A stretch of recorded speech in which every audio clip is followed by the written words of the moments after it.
నమస్తే.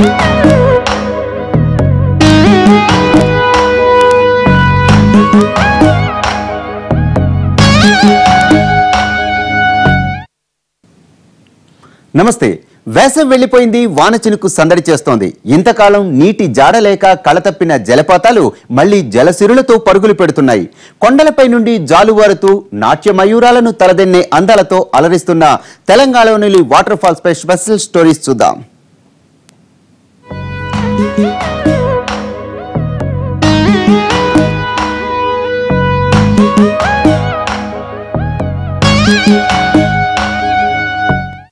ఊటీ కొడైకెనాల్ను తలపించే ఆహ్లాదకరమైన వాతావరణం, నయాగరాను తలపించే అందం, అదే వరంగల్ జిల్లాలోని భీముని జలపాతం. సహజ సిద్ధంగా కొండల మధ్య ఏర్పడి పర్యాటకులకు అమితానందాన్ని ఇస్తున్న ఈ ప్రకృతి సోయగం గురించి పెద్దగా ప్రచారం లేదు. కానీ ఒక్కసారి చూశారంటే వదిలి రాలేని అందం దీని సొంతం.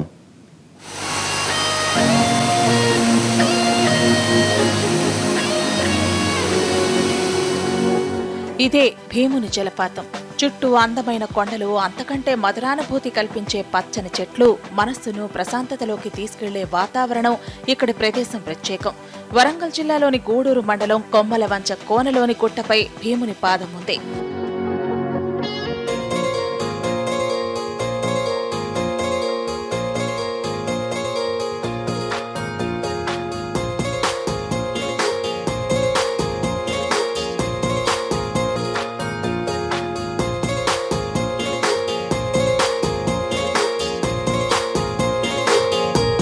పచ్చని ప్రకృతి ఒడలో నెలవంకను తలదన్నేలా, వయ్యారాలకే నడక నేర్పేలా అందమైన అలల ప్రయాణం మనసును దోచేస్తోంది. వరంగల్ జిల్లా కేంద్రానికి 60 కిలోమీటర్లు, నర్సంపేటకు 20 కిలోమీటర్ల దూరంలో ఉంది జలపాతం.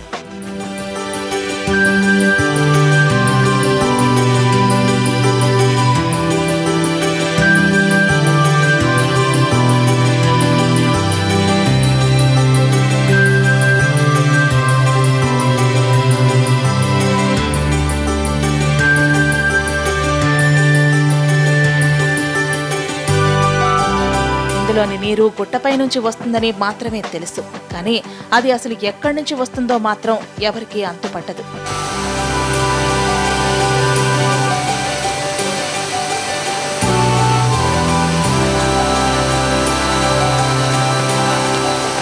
కాలంతో పనిలేదు. ఎండలు మండుతున్నా కొండలపై నుంచి నీరు జాలువారుతూనే ఉంటుంది. అంతేకాదు, ఈ నీటి రుచి కొబ్బరి నీటి తీయదనాన్ని తలపిస్తుంది. ఇంత రుచి ఎలా వస్తుందన్నది మాత్రం ఎవరికీ అర్థం కాదు. అంతేకాదు, ఈ జలాన్ని సర్వరోగ నివారణి అంటారు స్థానికులు. ఏ రోగం వచ్చినా, నొప్పి వచ్చినా, జ్వరం వచ్చినా, చివరకు జలుబు చేసినా ఈ నీరు తాగితే చాలట, జబ్బు ఇట్టే నయమైపోతుందని ఇక్కడి ప్రజల విశ్వాసం.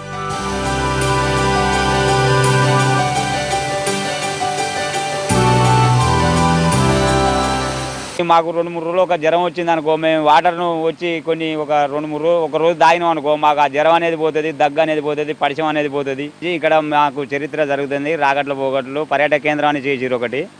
ప్రకృతి సౌందర్యమే కాదు, కోరిన కోర్కెలు తీర్చే దైవం కూడా ఇక్కడ కొలువై ఉంది.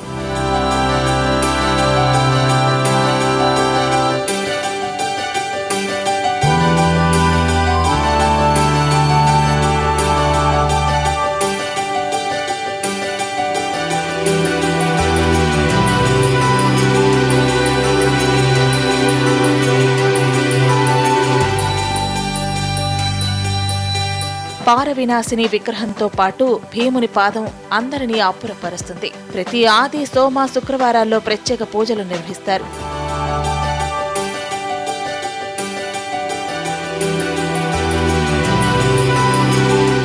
పైనుంచి అలా చినుకు చినుకు జారుతుంటే పర్యాటకులు ఎక్కడలేని ఆనందాన్ని పొందుతుంటారు. ఇప్పుడిప్పుడే ఈ అద్భుత జలపాతం గురించి ప్రపంచానికి తెలియడంతో పర్యాటకుల సంఖ్య పెరుగుతోంది. భూపాలపల్లి, మహబూబాబాద్తో పాటు చుట్టుపక్కల ప్రాంతాల నుంచి వస్తున్న పర్యాటకులతో రద్దీ పెరుగుతోంది.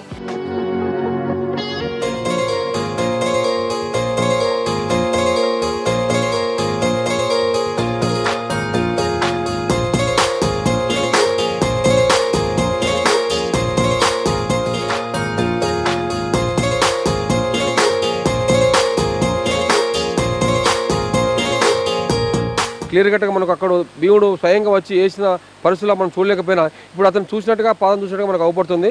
కాబట్టి యాత్రికులు ప్రతి సండే కానీ శుక్రవారం కానీ ప్రతి వారంలో ఒకసారి రోజు వచ్చి సందర్శించుకొని ఈ నీళ్లను తాగిన వాళ్ళకు కూడా ఆరోగ్యం బాగా ఉంటుందని చెప్పి ఇక్కడ ప్రజలు అంటున్నారు. ఇక్కడ ప్రజలు ఆ వాటర్ తాగినా కూడా మాకు ఎట్లాంటి జబ్బులు కానీ ఏమున్నా కూడా మాకు పోతున్నాయి. ఆ భీముడు అంటే మాకు అట్లా దేవునిలాగా అయిపోయింది. ప్రతి శివరాత్రి అప్పుడు కూడా మేము ఇక్కడ ఉత్సవాలు జరుపుకుంటాము. భీముని జలపాతాన్ని పర్యాటక ప్రాంతంగా మార్చడంపై సంబంధిత అధికారులు దృష్టి పెట్టడం లేదు. దీని దగ్గరకు వెళ్లాలంటే కాలినడకే గతి. పూర్తి స్థాయిలో రోడ్డు లేకపోవడంతో ఇబ్బందులు ఎదురవుతున్నాయి.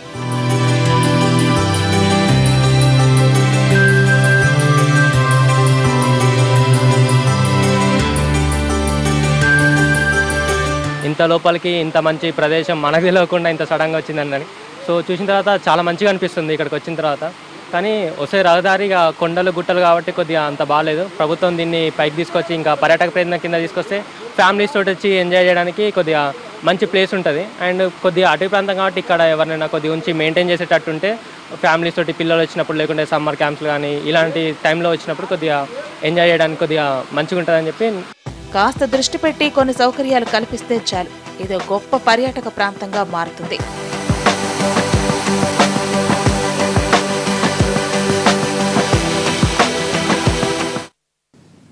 ఇప్పుడు షార్ట్ బ్రేక్ తీసుకుందాం.